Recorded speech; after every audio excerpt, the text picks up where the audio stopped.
अस्सलाम वालेकुम दोस्तों। ऑस्ट्रेलिया के खिलाफ वनडे सीरीज के लिए पाकिस्तान ने टीम की अनाउंसमेंट कर दी है। उसमें कुछ बड़े नाम शामिल नहीं हैं। दो तीन खिलाड़ी ऐसे हैं जिनको शामिल ना करना मेरी समझ से बाहर है। और मैं हमेशा पाकिस्तान क्रिकेट के हवाले से यह बात करता हूं कि टांग में जख्म है तो बाजू काटते हैं, बाजू में है तो टांग काटते हैं, और यही कुछ किया है।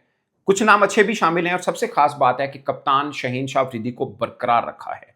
ये काफी लोगों को लग रहा होगा कि शहीन के लिए मैं बात कर रहा हूं। मैंने यही बात सलमान आगा के बारे में भी की थी। मैं इवन के शान की बुरी परफॉर्मेंस के बावजूद मैं शान के बारे में भी करता हूं कि उनको भी टेस्ट की कप्तानी से नहीं हटाना चाहिए। शहीन शाह अफरीदी को कप्तान मुकर्रर किया गया है। सलमान अली आगा नायब कप्तान होंगे। बाकी क्या नाम है मैं आपको पढ़ के बता देता हूं, फिर उसके बाद हम बात करेंगे कि किस किस को ड्रॉप किया। खासकर मोहम्मद रिजवान को ड्रॉप कर दिया। मतलब मोहम्मद रिजवान के आप ना अभी गूगल कर लें, अभी गूगल कर लें, मेरे कहने पे ना चलिएगा, अभी गूगल कर लें। वर्ल्ड कप है साउथ अफ्रीका में। पाकिस्तान ने अभी रिसेंटली जो सीरीज साउथ अफ्रीका के अंदर खेली थी, 3 वनडे मैच खेले थे, 2 में 50 हैं उनकी और लगातार हैं। एक में 80 प्लस है, एक में 50 प्लस रन है। अगर आप आखिरी 5-7 में 5 मैचेस भी देखेंगे तो 2-3 50 हैं रिजवान की। और वनडे में उनकी आप एवरेज उठा के देखें, 600 हैं उनके। आप कहीं से भी मुझे कोई जस्टिफाई करके बता दे कि वनडे में मोहम्मद रिजवान कैसे टीम का हिस्सा नहीं हो सकते, और मैं लिख के देने को तैयार हूं, लिख के देने को तैयार हूं, आप उनको वापस लेंगे। अभी टेस्ट सीरीज में सेकंड टॉप पर रहे वो रन स्कोरर में पाकिस्तान। मैं अगरचे इंडिविजुअल के ऊपर मैं नहीं चाहता हूं, मैं भी नहीं बिलीव कर रहा होता, बट आखिरी में 96 की इनिंग खेली है, वेरी फर्स्ट में 50 रन की इनिंग भी खेली है उन्होंने। ठीक है, सो हारे आप बॉलर की वजह से, रिजवान अकेले की वजह से आप नहीं हारे हैं। कुछ फील्डिंग उनकी एज ए कीपिंग मिस्टेक जरूर हुई हैं, बट समझ से बाहर है ये वाला मामला।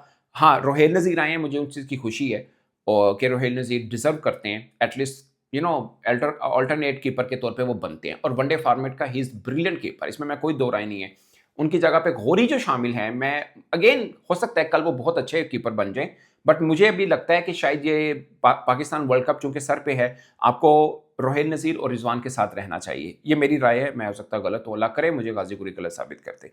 पहले टीम के ऊपर आ जाते हैं, बाद में फिर इस पर बात करते हैं। शहीन शाह अफरीदी कप्तान, सलमान अली आगा नायब कप्तान, अब्दुल समद अच्छा है, इसने बहुत ज़बरदस्त इनिंग खेली पीएसएल फाइनल में, पहले भी थे वैसे। अबरार अहमद भी हैं, अहमद दानियाल इनको भी शामिल किया है। Ahmed Daniyal he can be a good death over bowler.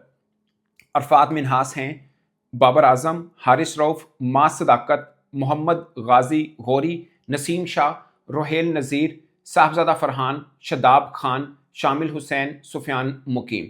मुझे यकीन नहीं आ रहा, मैं दिल कर रहा मैं दोबारा पढ़ूं कि साद मसूद नहीं है इसमें। मुझे यकीन नहीं आ रहा, मेरा ख्याल है नहीं है, और कोई रीजन नहीं बताइए क्या वो इंजर्ड है। आई डोंट नो, वरना एक मैच खेला है और शायद 40 प्लस रन उसने किए हैं, वो कैसे बाहर हो सकता है। मतलब साद मसूद को 38 रन किए हैं, एक ही मैच उसने खेला है।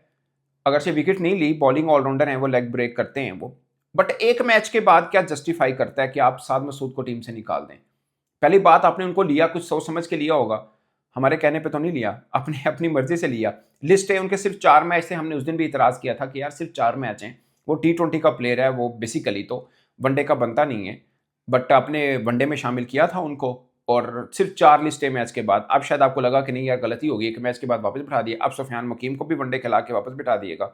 आई एम सॉरी, ये कोई लॉजिक नहीं है। पाकिस्तान क्रिकेट में मुझे कोई कहता है कि टैलेंट नहीं, कोई कहता है स्किल नहीं, कोई कह रहा T20 खेलते हैं, ये सबसे बड़ा प्रॉब्लम है जिसके ऊपर कोई बात नहीं करता, इनकंसिस्टेंसी। अब साद मसूद को एक मैच के बाद कैसे बाहर बिठा सकते हैं? मतलब कोई बंदा जस्टिफाई कर सकता है? इवन के वो पूरी सीरीज भी खेलते और वो अच्छा ना परफॉर्म करते, तब भी आप उनको बाहर बिठाना नहीं बनता। मेरा जाती ख्याल ये है, एक मैच के बाद तो कोई लॉजिक नहीं बनता। अब आपने साउथ अफ्रीका के हवाले से अपनी टीम बनानी है ना, कि आपको वर्ल्ड कप साउथ अफ्रीका में खेलना है। आपने पूरे साल 2 साल फहीम अशरफ को फ्रॉम नोवेयर उठा के चैंपियंस ट्रॉफी में डाल दिया था, जिसके ऊपर बहुत बात हुई थी। अब फहीम अशरफ मुझे लगता है माजी की निस्बत बेहतर खेल रहे थे, अब आपने निकाल दिया। और ये बात मैं सिर्फ इसलिए कर रहा हूं कि साउथ अफ्रीका में आपका कॉम्बिनेशन पता क्या होना है? 3 फास्ट बॉलर, एक regular spinner plus 1 fast bowling allrounder. SENA country में कहीं भी जाएंगे आपका यही कॉम्बिनेशन बनता है। हाँ, कहीं कहीं लाइक जैसे ऑस्ट्रेलिया में सिडनी है, या वहां पर भी कहीं कहीं आपको स्पिन ट्रैक मिलता हो तो आपको एक एक्स्ट्रा स्पिनर डालना हो, वो भी मैं आपको अभी बता देता हूँ। साइमन यू फिट होंगे तो वो टीम में आएंगे, वो आपको स्पिन डिपार्टमेंट भी थोड़ा संभाल सकते हैं। अगरचे मां सदाकत को बरकरार रखा, अच्छी बात है, शामिल हुसैन को भी शामिल किया है, बाबर आजम की वापसी हुई है, मगर ओवरऑल इसमें कुछ चीज़ें अच्छी भी हैं। मैं सिर्फ कीड़े निकालने नहीं बैठा हुआ, कुछ चीज़ें अच्छी हैं, उसके ऊपर भी बात हम जरूर करेंगे। मगर मोहम्मद रिजवान का, फहीम अशरफ का, साद मसूद का मेरी समझ से बाहर है। नवाज नहीं है, आई डोंट नो, वो पहले थे, लास्ट वाली सीरीज में नहीं थे, पर नवाज को नहीं रखा गया। मैं एक बार फिर पढ़ लेता हूँ, मैं यकीन नहीं आ रहा कि साद मसूद क्यों नहीं है टीम के अंदर। सुफियान मकीम, शामिल हुसैन, शदाब, साबजा फरहान, एसएस वाले मैं पढ़ लेता हूँ, नहीं है। सलमान इलाका, शहनशाह अफरीदी, साद मसूद नहीं है, आई डोंट नो। शदाब खान है, शदाब खान है, साद मसूद नहीं है। ओके, इसलिए साद मसूद नहीं है क्योंकि शदाब खान वापस आ गए हैं। रियली, मतलब नथिंग अगेंस्ट शदाब खान, अगर उनकी बॉलिंग अच्छी है, पीएसएल में बेहतर नजर आए हैं, बैटिंग भी, बट मैं सिर्फ उस लॉजिक पे जाना चाह रहा हूँ कि साद मसूद को एक मैच के बाद आप कैसे बिठा सकते हैं, ये समझ से बाहर है। रोहिल नज़ीर वापस आ गए हैं, शुक्र है। मैं शायद इन पे सबसे ज़्यादा बोला हूँ कि यार ये बंदा डिजर्व करता है, अगर सेकंड कीपर के तौर पे कोई डिजर्व करता है पाकिस्तान के अंदर तो रोहिल नज़ीर है, मेरा ये मानना है। वनडे में बाय द वे हसीबुल्ला का रिकॉर्ड भी बुरा नहीं है, मगर इस पीएसएल में ईमानदारी की बात है, मैं मायूस हूँ उनसे, हालांकि मैंने हमेशा उनकी बात की है, मगर इस पीएसएल में वो बेहतर नहीं खेल पाए हैं। एक आधी इनिंग उन्होंने बेहतर खेली है, ओवरऑल लगातार लाहौर कलंदर चांस थी, उस तरह वो नहीं खेल पाए। मोहम्मद रिजवान के ऊपर आते हैं, आपको मैं लिख के देने को तैयार हूँ। मोहम्मद रिजवान आपके वनडे टीम में शामिल होंगे, मैं लिख के देने को तैयार हूँ। आपके वनडे टीम में मोहम्मद रिजवान आएंगे, अल्लाह करे। गाजी गोरी, रोहेल नज़ीर, खासकर रोहेल नज़ीर मुझे लगता है बहुत डिजर्विंग है, उनको चांस मिलना चाहिए और वो परफॉर्म भी करते हैं। बट फिर भी मेरा ख्याल है जब आपने 2 कीपर डालने तो आपको रिजवान को शामिल रखना ही पड़ेगा। वो पिछले 5-6 मैचेस के अंदर उनकी 2 50s हैं, उठा के देख लें, अभी गूगल करके देख लें। मैं आपको अभी उनका और जो साउथ अफ्रीका के अंदर पाकिस्तान ने खेला, जो साउथ अफ्रीका के अंदर पाकिस्तान ने 3 वनडे मैचेस खेले, उसमें 2 लगातार 50 हैं। आप रिजवान को नहीं निकाल सकते। मैं बिल्कुल समझ से बाहर है कि आप कैसे, आपको लगता है कि वो उनकी कीपिंग अच्छी नहीं है, एक आधा मैच में गया। पाकिस्तान में यही प्रॉब्लम होता है कि आपका मेन खिलाड़ी एक आधी सीरीज में बेहतर नहीं कर पाएगा तो उसके ऊपर सारे निश्तर चल देंगे कि इनको फारिग कर दें, आप उनको फारिग कर देंगे। यही प्रॉब्लम है, कंसिस्टेंसी है नहीं है। आई एम श्योर इस पे शहीन अफरीदी ने काफ़ी बात की होगी। अब देखिए, बांग्लादेश के खिलाफ पाकिस्तान ने आखिरी वनडे सीरीज खेली है, एक में 44 हैं, उससे पहले हमने श्रीलंका में खेली है, उसमें एक में 61 है, एक में 51 है, यानी आखिरी 5 मैचेस में उनकी 2 50s हैं और 140 प्लस हैं। ये मैं आपको मोहम्मद रिजवान का बता रहा हूं, ठीक है। ऑस्ट्रेलिया वाले, सॉरी, साउथ अफ्रीका के अंदर जो हमने सीरीज खेली थी, एक में 80 रन हैं, एक में 53 रन हैं, 3 वनडे मैचेस खेले थे, एक में 80 हैं, एक में 53 हैं। आखिरी 5 वनडे मैचेस में मोहम्मद रिजवान की 2 50 हैं, 140 प्लस है, यानी 3 40 प्लस रन हैं। आपको लगता है कि उनकी वनडे में जगह नहीं बनती तो ठीक है भाई साहब, आप बेहतर समझते हैं, बट मेरा ख्याल है उनको वो निकालना बिल्कुल नहीं बनता था। 40 की एवरेज है मोहम्मद रिजवान की, और आपके ख्याल में वो नहीं बनते जगह तो ठीक है। 84 का स्ट्राइक रेट है बाय द वे।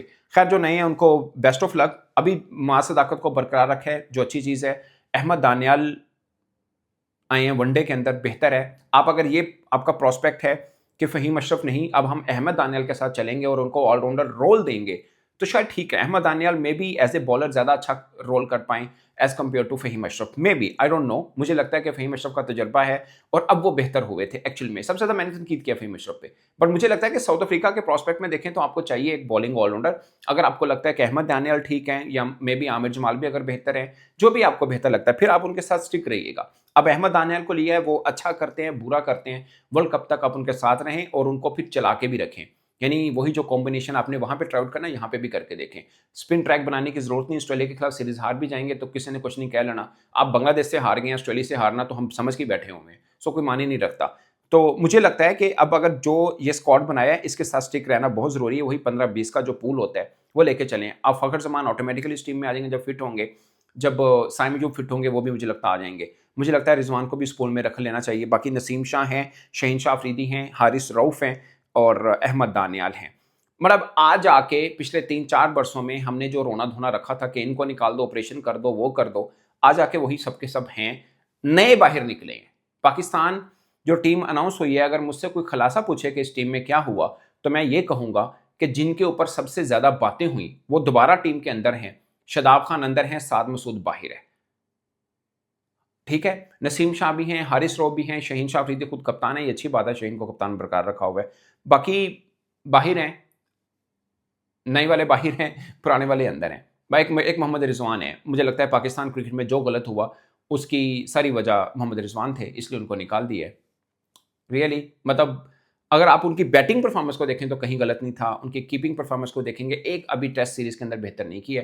पीएसएल को मान के आप चल रहे हैं तो मैं भी मान लेता हूँ कि ठीक है, पीएसएल में बैटिंग उन्होंने बेहतर नहीं की थी, बट मेरा मानना है कि वनडे के अंदर उनकी उनकी परफॉर्मेंस पाकिस्तान में बेटर थी, बहुत बेहतर थी बाकी सब की निस्बत। अब चूंकि रोहिल नज़ीर को शामिल किया है और गाजी गौरी को भी चांस दिया है, तो लेट्स सी क्या होता है दोस्तों इस पर। मिले जुला मुझे लगता है कि इसके ऊपर रद्द-ए-अमल होना चाहिए। कुछ अच्छी चीज़ें भी हैं, अहमद दानियाल की वापसी है, यू नो ठीक है, सुफियान मुकीम पे भी मैं बहुत ज़्यादा बात कर रहा हूँ। मुझे लगता है कि शायद वो टी20 के बेहतर हैं।